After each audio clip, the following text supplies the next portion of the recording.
with Studio Sweat On Demand, and we have a really cool guest with us today, Bethany. It's me! Welcome. No, just kidding. Welcome, Bethany. Yeah. And then, of course, welcome, Trainer Mike. We're so happy to have you today. I'm happy to be here. What are we talking about, Mike?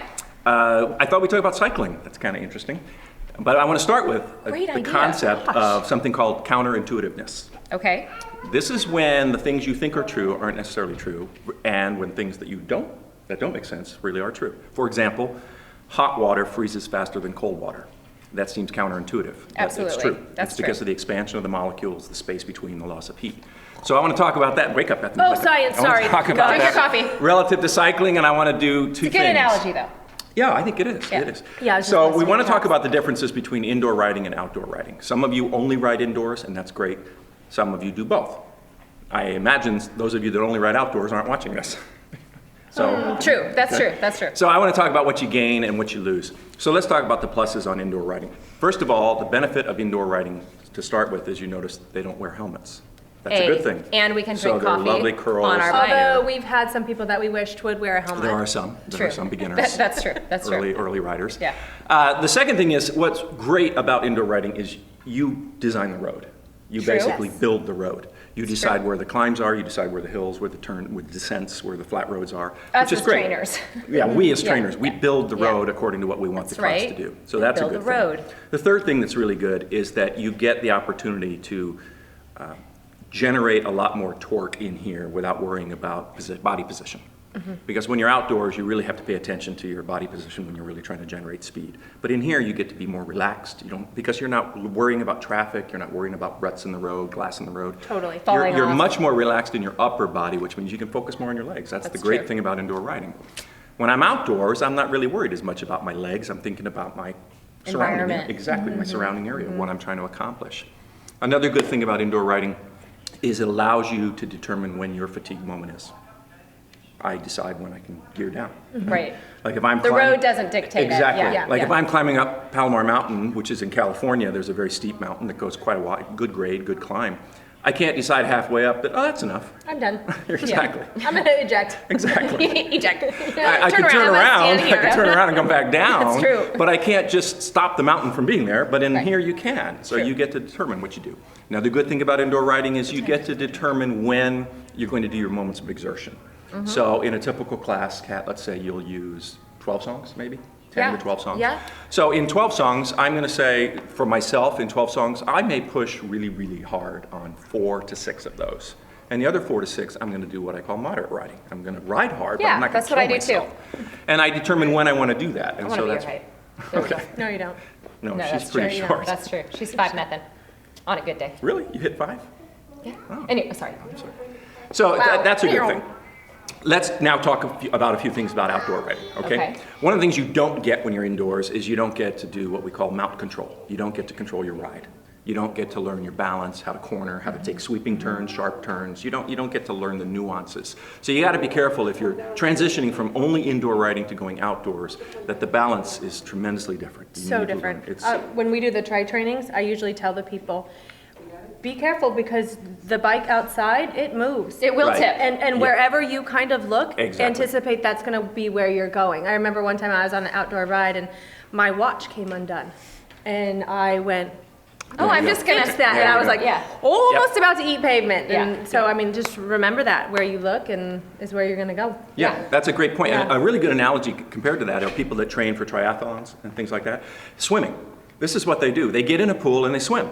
And they swim and they swim and they swim. Well, that's not what the race is like. I always tell people, if you want to train for a tri and you want to swim with a buddy and get off their feet. Swim off their feet. Yes, You're exactly. 6 inches Follow- away from them. follow You swim bubbles. right behind their feet so that they're right in front of your face. You got to learn what it's like to swim with a whole bunch of people in the water. Yeah. Right. And there's most no people turns. don't. They swim Yeah. by themselves, they get into a race and they panic. They're like, I Yeah. don't know what to do. Yeah. Back on the main road. Now we're back on the road. Okay. Okay, so now we're riding.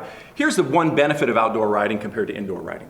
People that ride indoors tend to believe they're riding harder when in fact the research shows that it's about a 25% difference outdoors to indoors. You work about 25% harder outdoors. So your perceived exertion fools you. That's counterintuitive. I think it's steady too. That ride it's much more steady, and it goes back to your swim analogy. Like Right. you don't get those break points. A song pauses, right? Most people think when there's like a break between songs. Right. They reach Ooh, and they you turn sit it up, down. you take a break. Well, you don't get that. No. No. So that's part of that. Exactly. And for example, I did a class called blend where I ran about 4 songs in a row together, about 32 minutes of riding. And someone came up to me afterwards and they said, well, I got a good workout, but it was kind of boring. And I thought, well, good. You're kind of boring. I'm just kidding. Well, obviously they missed No, the I point. wanted that. But I they said, missed the point of the blend. exactly. And that is to Yeah. learn how to focus, because when you're riding outdoors, you may go 45 minutes to an hour and a half of Yeah. just one continuous ride. True. And you might not see anyone on that road either. Exactly. So you got to kind of Yeah. mentally prepare for that fun stuff. Now, the other significant difference is that we have music indoors. And I would tell you not to ride with music outdoors. Very, very bad thing to do.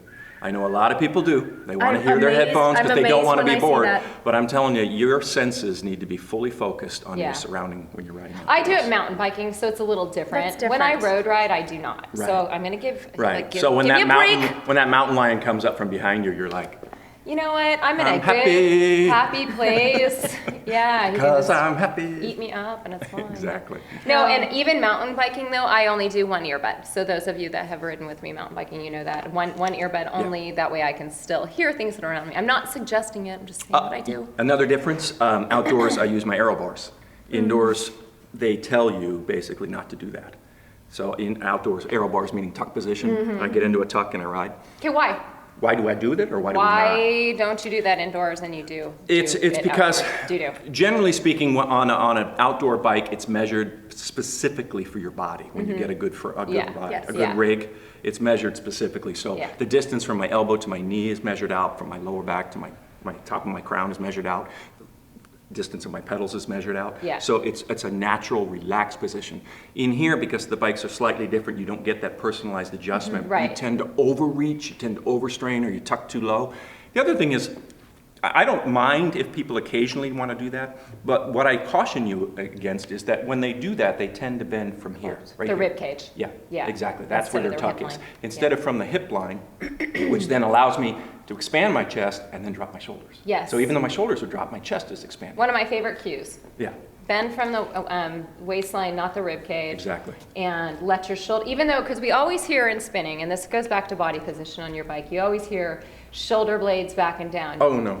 You can tuck your shoulder Yeah. blades, Yeah. but you can't tuck your shoulders. No, it's hard to do because you end up doing that. And you can't relax your Yeah. back that way, right? So for me, I say you can, have those shoulder blades mounted back, but let the shoulders themselves roll forward. Those of you that are boxers, you know the exact body position I'm talking about because that's how boxers box as well.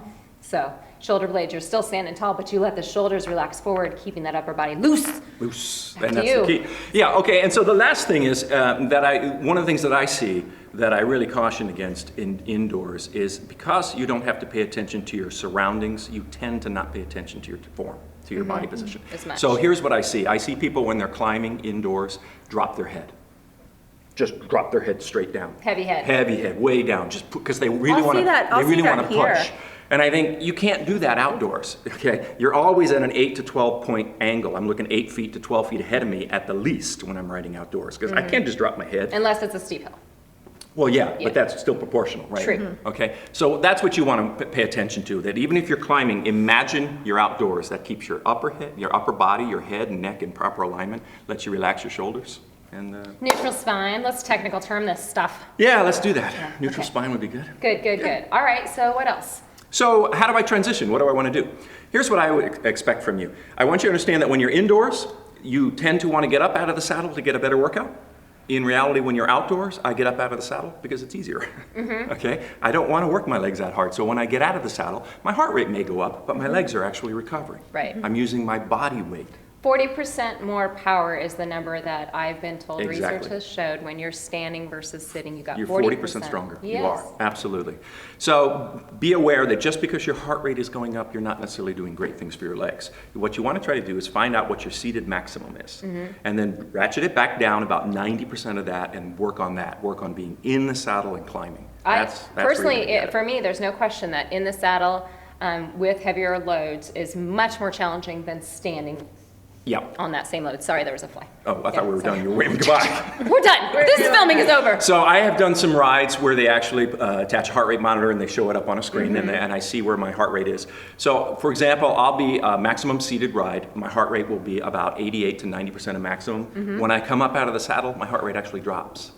it goes down to about 85. Oh, because I can recover. Because I I'm go not up. working. I know, that's what most people Generally. do. Yeah. Generally Yeah. speaking, your heart rate goes up. But when you get to be a really good rider, what you're going to find is you get up and start breathing, learning how to slow down your breathing. See the back of my hand? I know, You just got right? that slap. Bam! It So was. am I not a good writer, Mike? I mean, come on. Anyways, sorry. Anyway, You have don't- achieved the most that you can achieve from your ability. Okay, so I'm right up against my glass ceiling. I'm Okay, like this. pushing. Oh, stop pushing. I'm in it. Okay. You're a good anyway. rider. You're a good rider. Okay. You're just not as good as me. Okay, so in wrapping this up, Yes. Stop giggling, Eric. what we want you to realize is Not this. funny. Okay? Funny. Your perceived exertion indoors fools you into thinking you're riding harder than you would be outdoors, and that's not so. So when you come indoors as an outdoor rider and you want to get a good indoor workout, I want you to think about putting about 20% more effort into what you feel in here.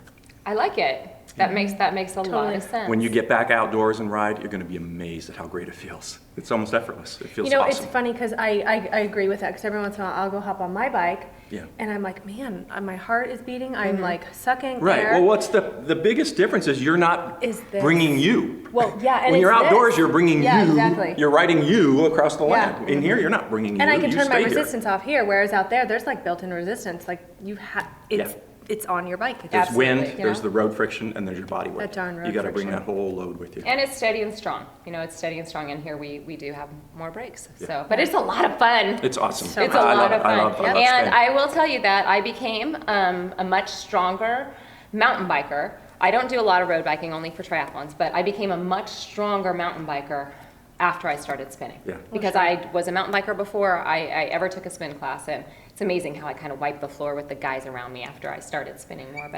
But it was kind of that technical training, and I did, even when I was indoors, I had an outdoor mentality Right. as far as my training and trying to keep it steady and strong. So very good. All right, Mike. Well, thank you so My much pleasure. for It was joining fun. us today. A lot of fun. Thanks. And if you are looking for some amazing indoor cycling classes that'll help you as an outdoor rider or as an indoor rider, you're going to go to Point Down with me, Mike.